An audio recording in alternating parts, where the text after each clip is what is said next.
My sister-in-law demanded my wedding dress. Then she tried to ruin my life when I said no. She called me selfish, turned the family against me, and even spilled wine on me at dinner out of spite. But when her husband left her and won custody in court, she learned the hard way. You can't manipulate your way out of karma. Getting married to the love of my life, Mark, was everything I ever dreamed of. Our wedding was small but perfect. Just us, our closest family and friends, and the happiest day I could have ever imagined. I know it sounds like a cliché, but it truly was magical. We planned everything ourselves, paid for it with our own money, and made sure that every detail reflected us as a couple.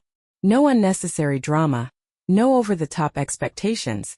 Just love, joy, and an incredible day to remember. One of the things I was most excited about was my wedding dress.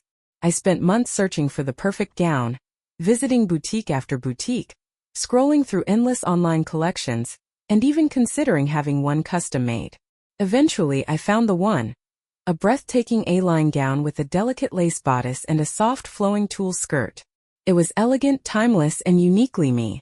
When I put it on for the first time, I felt like an actual princess, and when Mark saw me in it for the first time during our private first look, he was absolutely speechless. That moment alone made every hour of searching worth it. The dress became more than just an outfit for a day. It was a symbol of one of the happiest days of my life. After the wedding, I had it professionally cleaned and preserved. I didn't want to part with it.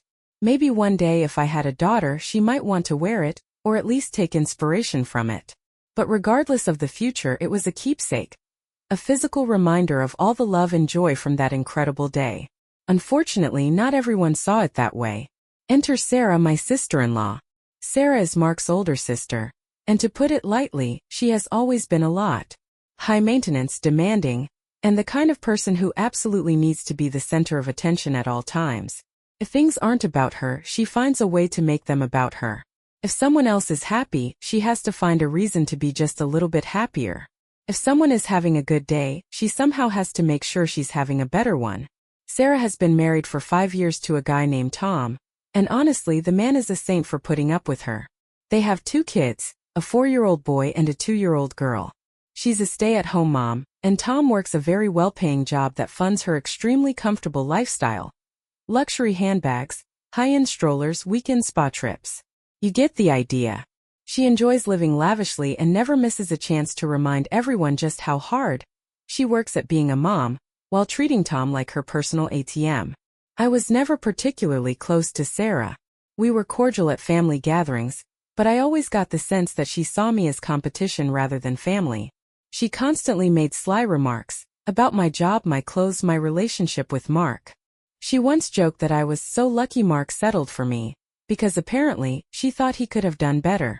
The kind of person who smiles while delivering an insult, pretending it's all in good fun. But I brushed it off. I was marrying Mark, not his sister. I figured if I kept my distance there wouldn't be any problems. Oh, how wrong I was. The drama started about 2 months after our wedding. At that point I was still in that wonderful post-wedding bliss. Settling into married life, enjoying quiet evenings with my husband, and just soaking in the happiness. Everything was going great. Then out of the blue Sarah called me. Now this was unusual because Sarah and I didn't really talk outside of family gatherings. I figured she was just being polite or maybe had a question about something wedding related. So I answered expecting some small talk. Instead, what I got was a demand that would leave me completely speechless. She started with a sickly sweet tone that immediately put me on edge. Hey, so now that your wedding is over, and you obviously don't need your dress anymore, I was wondering if I could have it? I had to pause for a second because I wasn't sure I heard her right. My wedding dress? My wedding dress? The dress I spent months searching for? The dress I wore on the happiest day of my life? She wanted it? I tried to laugh it off at first, assuming it was a joke. Wait, you mean my actual wedding dress? Yes, she said like it was the most normal request in the world. See, Tom and I are planning to renew our vows next year for our 6th anniversary. We're doing a big celebration, kind of like a second wedding, and I really need a beautiful dress to wear. Your dress is just so gorgeous, and it would be perfect for me. I was stunned. Who just asks for someone else's wedding dress like it's a hand-me-down sweater? I cleared my throat trying to stay polite. Sarah, I don't think I can do that. My wedding dress is really special to me. I had it preserved because I wanted to keep it. Oh, come on, she whined, her tone shifting into entitlement mode. You're never going to wear it again. It's just going to sit in your closet collecting dust. At least if I have it, it'll get some use. I was starting to get annoyed. That's not really the point, I said firmly. It's a keepsake for me. It holds a lot of sentimental value. But it's just a dress, she insisted. And it's not like I'm asking you to buy me a new one. I'm saving you space in your closet by taking it off your hands. You should be grateful. Grateful. That's when my patience started to wear thin. Sarah, no, I said more firmly. I'm not giving you my wedding dress. I'm sorry, but that's not happening. Her voice turned sour instantly. Wow, you're being really selfish, you know that? I'm your family. You're supposed to help me. No, Sarah, I said, trying to keep my cool. Family doesn't mean you get to demand my wedding dress just because you don't want to buy your own. She huffed dramatically. Well, I guess I just thought you were a better person than this. But I guess I was wrong. And with that, she hung up on me. I sat there, my hands shaking, my heart pounding. What the hell had just happened? I had no idea that this was just the beginning of the nightmare that Sarah was about to unleash on my life. After Sarah hung up on me, I sat there for a moment, completely dumbfounded. Had that really just happened? Did my sister-in-law actually think she was entitled to my wedding dress just because she didn't want to buy her own?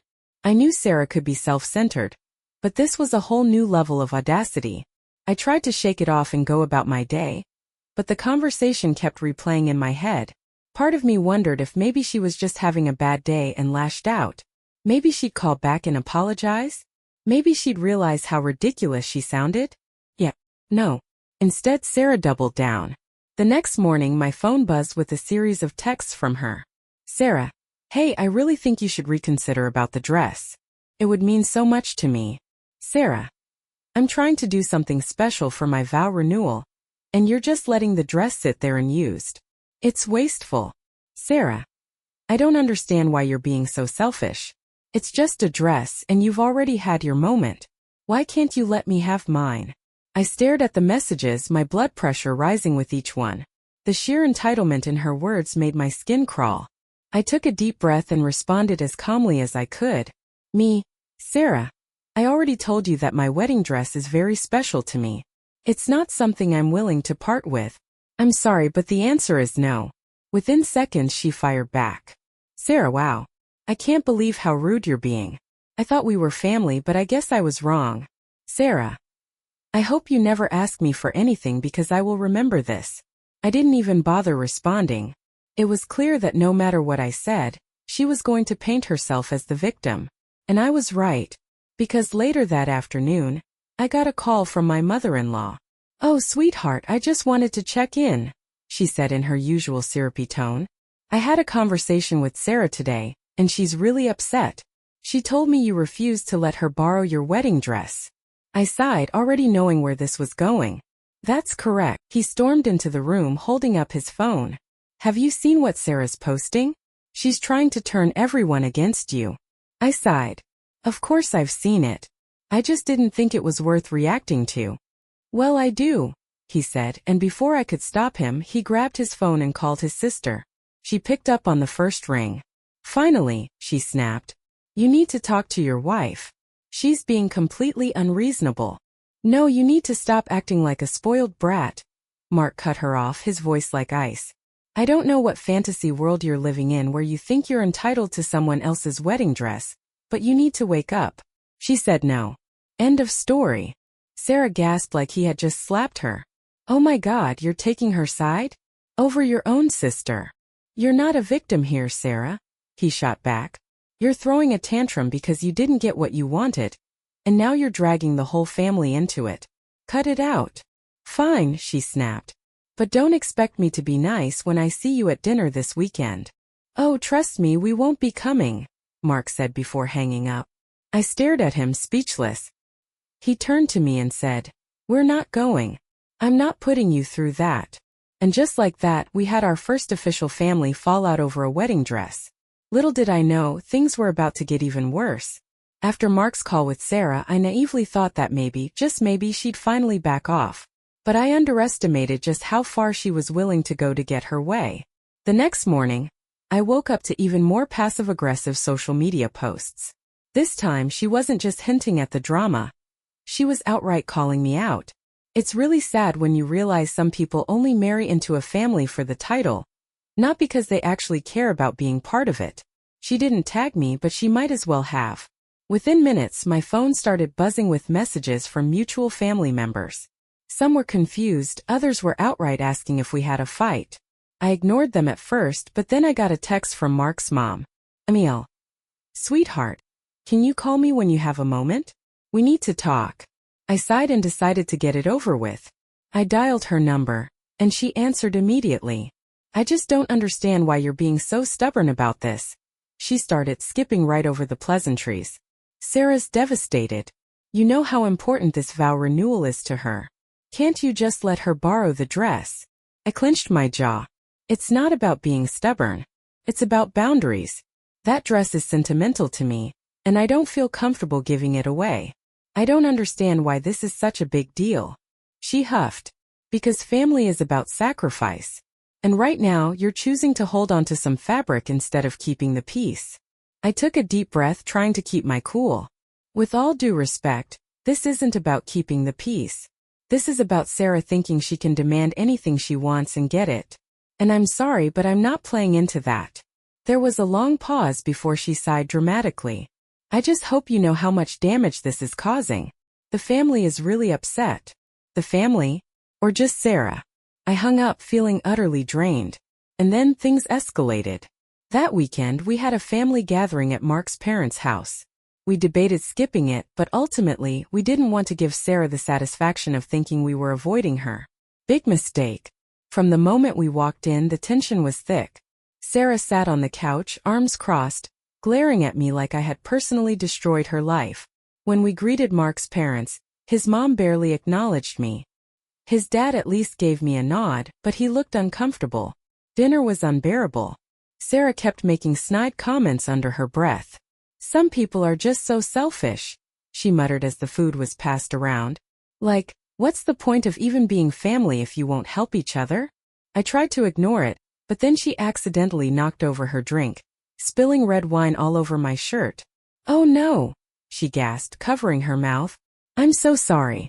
Guess accidents happen. Mark slammed his fork down. Are you serious right now? His mom jumped in before Sarah could respond. Mark, let's not turn this into a bigger issue than it needs to be. I stood up, dabbing at my ruined shirt. I think we should go. Sarah smirked. Can't handle a little mess? That was it for Mark. You know what? No. We're done with this. We're done with you, Sarah. And if you keep acting like this, we're done with these family gatherings too. The table went dead silent. His mom gasped. Mark, don't say that. But he just grabbed my hand and led me out of the house without another word. And that was the night we officially went no contact with Sarah. A week after the disastrous family dinner, Mark and I were still feeling the effects of cutting Sarah off. His mom had left us multiple voicemails asking us to reconsider, and a few relatives even reached out to express their concern. It was exhausting, but we stood firm. No more drama, no more entitlement. We were done. Then, just when we thought Sarah couldn't stoop any lower, she pulled out her trump card. I woke up one morning to a text from an unknown number. When I opened it, my stomach dropped. It was a sonogram picture. Beneath it was a message. Looks like you'll be an aunt again. Maybe now you'll understand the importance of family. I stared at the screen, completely speechless. Was she seriously trying to use her pregnancy as a bargaining tool? Was this her attempt to guilt us into making amends? Mark, still groggy, took one look at my face and immediately sat up. What's wrong? Wordlessly, I handed him my phone. He read the message and his expression darkened. Unbelievable. I swallowed hard. I don't even know what to say to that. You don't have to say anything, he said firmly. She's baiting you. If she really wanted to tell us about the baby, she would have called and had a normal conversation. This is manipulation. He was right. But as much as I wanted to ignore it, Sarah had once again dragged us back into the family drama. That evening Mark's parents called us. Again. His mom sounded ecstatic. "Isn't it wonderful? Another baby in the family," she gushed. "Oh, sweetheart. This is the perfect opportunity to come together again. Don't you think it's time to put the past behind us?" I could feel Mark's frustration through the phone. "Mom, Sarah didn't tell us about the baby because she wanted to share good news. She sent that message to guilt-trip us." His mom sighed. "Oh, Mark, don't be so harsh. She's been under a lot of stress. You know how emotional pregnancy can be." I finally spoke up. "She used her pregnancy announcement as a way to manipulate us, and honestly, I'm really uncomfortable with that." "You're overthinking this," his mom dismissed. "She just wants her family back. You two are being so stubborn. Can't you just be happy for her?" Mark exhaled sharply. "We are happy for her. We just don't want to deal with her games. We're keeping our distance, and that's final." Silence. Then a disappointed sigh. "Well, I hope you change your minds before the baby is born. Family should always come first." Click. I stared at the phone in disbelief. Did she really just hang up on us? Mark pinched the bridge of his nose. "Yep. And I guarantee you she's calling Sarah right now to tell her we're heartless for not rushing to her side." Over the next few weeks, Sarah's social media ramped up to a whole new level. She was milking her pregnancy for every ounce of sympathy she could get. Posts like, "Pregnancy is such a beautiful emotional journey. It's sad when some people you thought would be there for you turn their backs instead." Or, "Bringing new life into the world should be a time of love and family. Some people just don't get it." She even shared a post about toxic relationships and how sometimes you have to cut off those who don't support you. The sheer audacity was infuriating. But Mark and I agreed. No engagement. No comments, no reactions, nothing. Then came the baby shower invitation. A beautifully designed card arrived in the mail, addressed to both of us. Inside, a handwritten note. "I know we've had our differences, but I'd really love for you both to be there to celebrate this new chapter in my life. Let's put the past behind us." It was almost laughable. After everything she pulled, she expected us to just show up like nothing happened? Mark and I sat at the kitchen table, staring at the invitation. "What do you think?" he finally asked. I sighed. "If we don't go, it'll just add fuel to her victim narrative. But if we do go, it's going to be so incredibly awkward. There's no winning with her," he muttered. "But we don't owe her anything." We agreed. We weren't going. Instead of ignoring the invitation completely, we decided to be civil. We mailed back a polite RSVP declining the invite and sent a small neutral gift for the baby. It was the best we could do under the circumstances. When the baby shower day arrived, I made the mistake of checking social media. Sarah had posted a long emotional status. Today should have been perfect, but some people I thought cared about me decided not to show up. I guess you really find out who your family is when times get tough. That's when I knew she would never change. After the baby shower drama, Mark and I hoped that things would finally die down. We had made our stance clear. We weren't going to be manipulated into Sarah's toxic games. But of course that wasn't the end of it. A few weeks after the baby was born, I received an unexpected call from Tom, Sarah's husband. His voice was tense. "Hey, I just wanted to check in. And also apologize for everything Sarah has put you through." I was caught off guard. Tom and I had never been particularly close, but I had always felt bad for him. He was a decent guy who had the misfortune of being married to Sarah. "Tom, you don't have to apologize for her," I said. "But I appreciate it. I know this whole thing has been a mess." He sighed. "You don't even know the half of it. I don't know what to do anymore. Sarah has gotten completely out of control since the baby arrived. She treats me like an ATM, constantly demanding more and more. And if I don't give in, she threatens to take the kids and leave." I felt a sinking feeling in my stomach. "Tom, that's not okay. You know that, right?" "Yeah, I know," he muttered. I don't know how to fix it." Mark, who had been listening in, motioned for me to put the call on speaker. "Tom," Mark said, "you don't have to put up with this. You deserve better." Tom let out a bitter chuckle. "You think I don't know that? But if I leave, she'll make sure I never see my kids again. She's already started turning them against me. My 4-year-old told me last night that Daddy doesn't love us anymore. Because Sarah told him that. What kind of person does that? Mark and I exchanged a look. We had always known Sarah was manipulative, but this was next level. Tom, you need to talk to a lawyer, I said gently. This isn't just about your marriage anymore. This is about protecting your kids. He was quiet for a moment. I was hoping you'd say that, because I already did. And I just got the papers drawn up. I'm filing for divorce. I exhaled in relief. I think that's the best decision you could make. It's not going to be easy, he admitted. She's going to fight me every step of the way. And I don't know what's going to happen. We'll be here for you, Mark said firmly. Sarah's going to throw a fit, but you don't have to go through this alone. The next few weeks were absolute chaos.